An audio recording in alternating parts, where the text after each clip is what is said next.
Hi dear friend, this is Divakar from DB Teaching Portal. You are welcome. Today discuss about CDP, UPTET, CTET. आधुनिक मनोविज्ञान के जनक माने जाते हैं तो यहाँ पर होगा विलियम जेम्स। ईगो लिबिडो का अर्थ है, ईगो लिबिडो का अर्थ है आत्मा प्रेम। EH इरिक्सन के अनुसार मनोलैंगिक विकास की कितनी अवस्थाएं हैं, तो यहाँ पर मनोविज्ञान की अवस्थाएं हैं 8। शिक्षण विधियां तथा शिक्षण नीतियों में अंतर होता है, तो यहाँ पर उद्देश्यों का। सुपर ईगो का विकास किस मनोवैज्ञानिक अवस्था में सबसे अधिक होता है, तो यहाँ पर होगा अव्यक्त अवस्था में। किस मनोविज्ञान ने कहा था कि चेतना मन के साथ अचेतन भी ध्यान देना चाहिए, तो यहाँ पर हो जाएगा फ्रायड ने। फ्रायड के अनुसार असामान्य व्यवहार का मनोमौलिक कारण है, तो यहाँ पर होगा आंशिक दमन।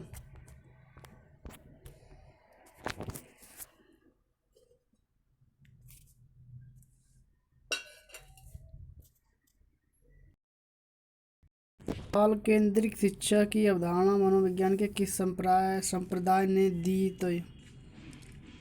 तो गेस्टाल्टवादियों ने दी, वो मनोविश्लेषणवादियों ने। तो यहाँ पर ऑप्शन हो जाएगा तीसरा, बाल केंद्रित शिक्षा की अवधारणा जो मनोविज्ञान के संप्रदाय मनोविश्लेषण ने दी। मनोविज्ञान आचरण एवं व्यवहार का अर्थात विज्ञान है, यह कथन किसका है, तो यहाँ पर हो जाएगा मैकडोगल का। शिक्षण के संकुचित अर्थ में शिक्षा प्रदान की जाती है, तो यहाँ पर होगा निश्चित स्थान पर। मनोवैज्ञानिक व्यवहार व अनुभव विज्ञान है, यह किसका है कथन, तो यहाँ पर व्यवहार की बात करते हैं स्किनर। बालकों की रुचि, शारीरिक मानसिक योग्यता तथा विभिन्नताओं का ध्यान किस प्रकार शिक्षण में किया जाता है, तो यहाँ पर होगा उपरोक्त सभी में।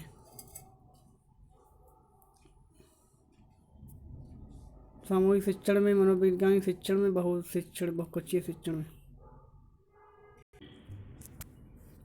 वर्तमान में शिक्षा मनोविज्ञान किस अवस्था में, तो वर्तमान शिक्षा जो है शेषावस्था में है। निम्नलिखित में से लंबवात्मक विधि का अध्ययन किसने किया था, तो लंबवात्मक विधि का अध्ययन जो किया था कार्ल गॉरिसन ने। आधुनिक काल में एक परिवर्तन हुआ, मनोविज्ञानी ने धीरे धीरे अपने मनोविज्ञान को दर्शन शास्त्र से पृथक किया, यह कथन किसका है, रायबर्न का, ऑप्शन 1। निम्नलिखित में से मनोविज्ञान को मन का विज्ञान किसने कहा था, तो यहाँ पर मनोविज्ञान कहा था मन का विज्ञान पेस्टालॉजी, ऑप्शन यहाँ पर होगा तीसरा। प्लेबे पुस्तक के रचयिता हैं, प्लेबे पुस्तक के रचयिता हैं हेनरी कॉक्टवेल कुक। निम्नलिखित में से शिक्षा का केंद्र बिंदु माना जाता है, तो बालक को, चाइल्ड सेंट्रेड से एजुकेशन। किस विधि में प्रयोग के दौरान व्यक्ति का मानसिक दो भागों में विभाजित हो जाता है, एक भाग निरीक्षण का करता है, दूसरा निरीक्षण की क्रिया करता है। 19 का हो जाएगा अंतर्दर्शन। स्किनर किस देश के वैज्ञानिक थे, अमेरिका के। निम्न में से कौन सा कारक अधिगम को अभिप्रेरित करने वाला है, तो यहाँ पर हो जाएगा ऑप्शन तीसरा, लक्ष्य को प्राप्त करने की व्यक्तिगत संतुष्टि। यहाँ पर मैंने थोड़ा छोटा कर दिया, बड़ा हो जाएगा, कोई दिक्कत नहीं है। वाइगोस्की ने बच्चे के अधिगम में निम्नलिखित किसके कारकों को एक महत्व पर सबसे ज़्यादा जोर दिया, तो सामाजिक की बात करते हैं वाइगोस्की, और संज्ञानात्मक विकास करते हैं जीन पियाजे। 23 का बुद्धिलब्धि परीक्षण में 16 साल के बच्चे को स्कोर 75 इसकी मानसिक आय होगी, यहाँ पर जब हम कैलकुलेशन करेंगे 16 × 75 और इंटू में 100 हो जाएगा, तो यहाँ पर आ जाएगा 4 चौक 4 3 12। तो यहाँ पर ऑप्शन हो जाएगा,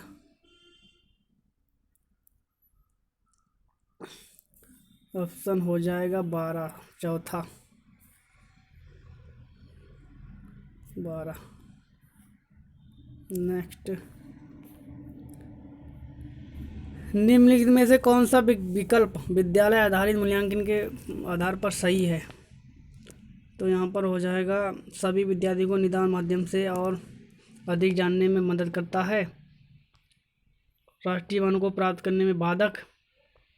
बता रहा है निम्नलिखित में से कौन सा विकल्प विद्यालय आधारित मूल्यांकन के आधार पर सही है? तो राष्ट्रीय मानों को प्राप्त करने में बाधक, ये तो नहीं है, गलत है।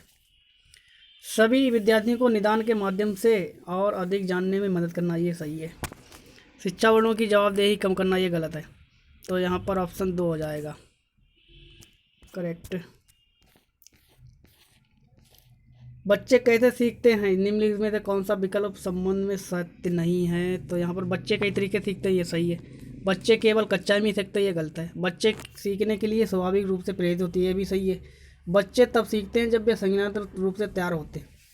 तो बता रहा है कि कौन सा सत्य नहीं है। तो यहाँ पर केवल जो लिख के आया है, केवल वाला ये जो है, ये गलत है, केवल जे। तो ऑप्शन दूसरा। निम्नलिखित में से कौन सा सूक्ष्म गति कौशल उदाहरण है?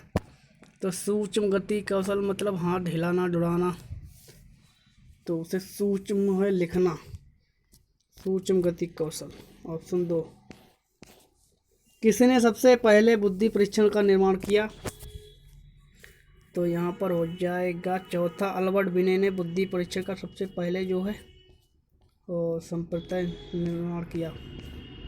एक विकलांग बच्चा पहली बार विद्यालय आता है, तो एक शिक्षक को निम्न में से क्या करना चाहिए?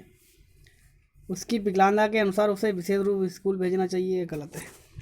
अन्य छात्रों से दूर रखना चाहिए, ये भी गलत है। उसे सबसे पहले प्रवेश परीक्षा का संचालन करना चाहिए, ये भी गलत है। सहयोगी योजना विकसित करने के लिए बच्चों के स्वाभाविक को साथ चर्चा करनी चाहिए, चौथा वाला सही है 100%। 2 शिक्षार्थी भाषा सीख रहे हैं। एक शिक्षार्थी जो अपनी मातृभाषा सीख रहा है और दूसरा विद्यार्थी उसी भाषा को दूसरी भाषा के रूप में सीखता है, दोनों किस प्रकार की गलतियां समान रूप से कर सकते हैं? तो यहाँ पर होगा ये 29 का हो जाएगा दूसरा, विकासात्मक गलतियां कर सकते हैं। निम्नलिखित में से विकल्प में कौन सा विकल्प एक बच्चे की सामाजिक मनोवैज्ञानिक अवस्था से संबंधित नहीं है? तो यहाँ पर हो जाएगा संगति की आवश्यकता,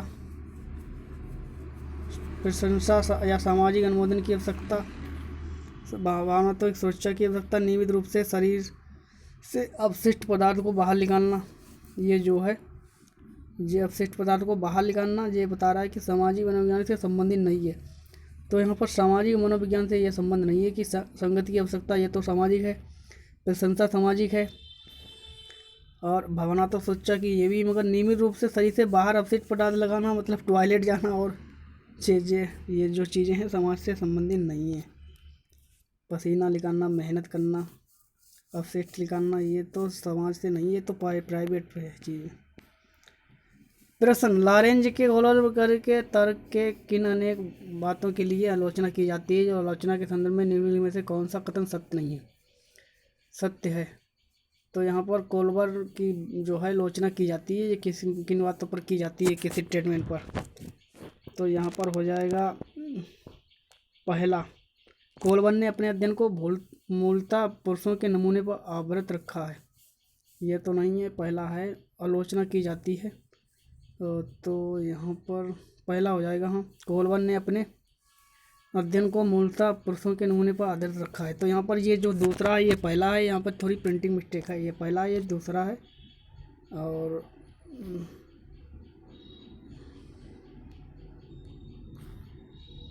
जो तीसरा है वो चौथा है, जो पाँचवा वाला ये चौथा है, चौथा वाला तीसरा है, पहला हो जाएगा यहाँ पर।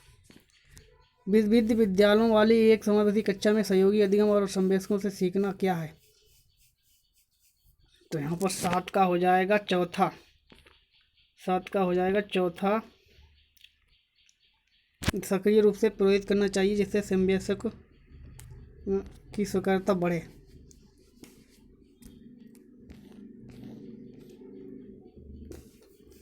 प्रश्न, संज्ञान और संवेग निम्नलिखित में से कथनों में से कौन सा सत्य सही है? तो संवेग को, संज्ञान और संवेग परस्पर जुड़े एक दूसरे को प्रभावित करते हैं। ऑप्शन यहाँ पर 13 का हो जाएगा तीसरा, 13 का दूसरा हो जाएगा यहाँ। जिस कक्षा में विविध पृष्ठभूमि से विद्यार्थी आते हों वहाँ एक प्रभावी शिक्षक क्या करेगा? तो वहाँ पर एक विभिन्न मतलब बहुभाषिक शिक्षक कक्षा है, तो वहाँ पर एक शिक्षक करेगा, क्या करेगा? एक शिक्षक करेगा समूह में व्यक्तिगत भिन्नता को बताने के लिए उसकी संस्कृति जानकारी ध्यान देगा। समूह में व्यक्तिगत भिन्नता को बताने के लिए उनकी संस्कृति जो है सांस्कृतिक। तो यहाँ पर जिस कक्षा में विविध पृष्ठभूमि से विद्यार्थी आते हैं हों वहाँ एक प्रभावी शिक्षक क्या करेगा? तो यहाँ पर होगा तीसरा, समूह में व्यक्तिगत भिन्नता को बताने के लिए उनकी संस्कृति जानकारी पर ध्यान देगा। तीसरा, शिक्षा का अधिकार अधिनियम 2009 के अनुसार विशेष आवश्यकता वाले बच्चों को पढ़ाना चाहिए। तो यहाँ पर विशेष आवश्यकता वाले बच्चों को पढ़ाना चाहिए, खासतौर पर उन्हीं के समावेशी कक्षा में प्रधान उनकी व्यवस्था की पूर्ति की जा सके। यहाँ पर हो जाएगा चौथा, समावेशी 2009 के अनुसार शिक्षा का अधिकार विशेष आवश्यकता वाले बच्चों को समावेशी शिक्षा व्यवस्था में इस प्रावधान के साथ कि उनकी व्यक्तिगत आवश्यकताओं की पूर्ति हो सके। चौथा वाला ऐसी कक्षा में पढ़ाएं। आकलन वाले में निम्नलिखित में से कौन सा कथन सही है? आकलन के बारे में, तो आकलन के बारे में यहाँ पर हो जाएगा, आकलन में विद्यार्थी को सहायता मिलती चाहिए कि वे अपनी शक्तियाँ और वृत्तियों को देख सकें, तदनुसार ठीक कर सके। आकलन तभी सार्थक होता है जब विद्यार्थी की तुलनात्मक मूल्यांकन भी हो। और सी बता रहा है कि आकलन केवल समझ शक्ति को ही नहीं बोधन करता, अनुप्रयोग भी करता है। तो यहाँ पर आंसर हो जाएगा पहला, ए और सी, यानी ए और सी यानी पहला और तीसरा, पहला और तीसरा हो जाएगा यहाँ पर। शिक्षक तदनुसार उसे ठीक कर सके और आकलन केवल, एक तो पहला हो जाएगा यहाँ पर, एक तो पहला हो जाएगा, एक पहला और एक तीसरा। शिक्षण तदनुसार ठीक से हो सके, आकलन के उस स्मरण शक्ति को ही नहीं बोधन और अनुप्रयोग भी करना चाहिए। विद्यालय यात्रा पर जाने के लिए पोती अपने पिता से बहस करते हुए देखकर दादी कहती है, तुम अच्छी लड़की की तरह की आज्ञाकारी क्यों नहीं हो? तुम लड़के की तरह व्यवहार करोगी तो तुमसे कौन शादी करेगा? यह कथन निम्नलिखित में से किसको प्रतिबंध करता है? तो यहाँ पर लड़के लड़कियों को स्वाभाविक रूप से रूढ़िबद्ध धारणा। तो यहाँ पर ऑप्शन हो जाएगा तीसरा, लड़के लड़की के बारे में रूढ़िवादिता जो हो रही है। निम्नलिखित में से कौन सा कथन भाषा और विचार के बारे में पियाजे और व्यागोत्स्की दृष्टिकोण सही वर्णन करता है? तो दोनों भाषा को अपने विचार के जन्म, यहाँ पर दोनों भाषा को जन्म के विचारों से जन्म लेती हुई मानते हैं, ये गलत है। यहाँ पर हो जाएगा ऑप्शन यहाँ पर 49 का हो जाएगा दूसरा हो जाएगा। व्यागोत्स्की के अनुसार पहले विचार जन्म लेता है और पियाजे के अनुसार भाषा का विचार पर भारी पड़ता है। तो यहाँ पर हो जाएगा 49 का दूसरा।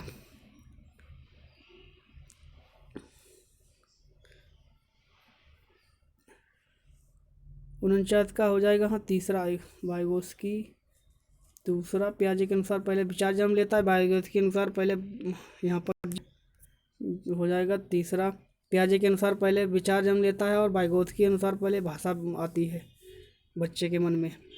व्यागोत्स्की कहते हैं कि पहले विचार जन्म लेता है बच्चे के मन में, और जीन पियाजे कहते हैं कि पहले भाषा आती है उसके बाद विचार आता है। बाल केंद्रित शिक्षा शब्द का अर्थ है, तो यहाँ पर बाल केंद्रित शिक्षा का अर्थ है शिक्षण द्वारा बच्चों को आदेश देना कि वे क्या करना चाहिए। कक्षा में सारी बातें सीखने के लिए शिक्षक को आगे होना चाहिए। ये बच्चों का अनुभव उनकी आवाज़ को प्रमुखता देनी चाहिए, यहाँ पर हो जाएगा तीसरा। निम्नलिखित में से कौन सा अधिगम के आकलन को उजागर करता है? तो यहाँ पर 61 का हो जाएगा दूसरा। शिक्षक विद्यार्थियों की चिंता प्रक्रिया पर ध्यान देने के अलावा उनकी अवधारणा समझ की अवलोकन करता है यहाँ पर दूसरा। तो यही इतने ही क्वेश्चन थे। और यहाँ पर कुछ मिस्टिंग है प्रिंटिंग। तो आपको वीडियो अच्छा लगा तो इसे लाइक करें, और यदि हमारे चैनल पर नए हो तो सब्सक्राइब करें। धन्यवाद।